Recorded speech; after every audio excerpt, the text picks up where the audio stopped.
C'est sur les marchés boursiers de Londres et de New York que sont fixés les cours mondiaux du cacao.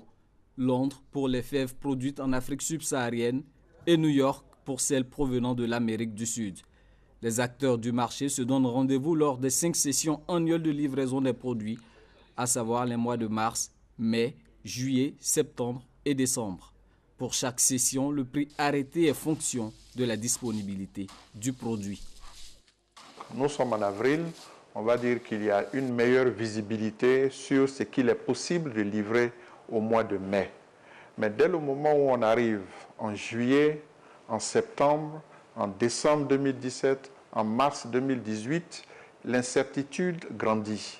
Le risque est donc plus élevé que, étant en avril 2017, nous ne pouvons pas anticiper avec certitude s'il y aura du cacao disponible en mars 2018 et quel volume de cacao il y aura à cette période. Ce sont ces paramètres-là qui rentrent en ligne de compte dans la fixation des cours du cacao. Si les prévisions font état de rupture de la production à une période donnée, les prix flambent. En cas de surproduction, les prix chutent, comme c'est le cas actuellement. Les marchés avaient observé un excès de production de plus de 250 000 de tonnes. Ça, c'est les plus grands surplus de cacao que nous avons recordés depuis le début des rares statistiques sur le marché du cacao. Une fois fixé sur le marché mondial, le prix de commercialisation du cacao peut varier d'un pays à un autre. Vous prenez le Nigeria, le Cameroun, l'Équateur, l'Indonésie par exemple, ils n'ont pas le même système de commercialisation du cacao que la Côte d'Ivoire.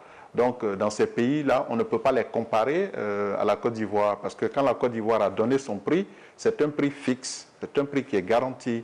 Dans les autres pays, il n'y a pas cette garantie. Donc autant il peut le toucher plus aujourd'hui, autant demain ça peut chuter à 2 à 3 fois moins que ce qu'ils ont touché la veille. Donc c'est des politiques qui sont spécifiques au pays. De 3 500 $ il y a 4 ans, la tonne du cacao est actuellement vendue à environ 1 900 $ sur le marché mondial. L'ICCO, Organisation internationale du cacao, précise qu'elle n'a pas vocation à fixer les prix, sauf à fournir aux acteurs les données statistiques sur la production et la consommation de l'or brun à l'échelle mondiale.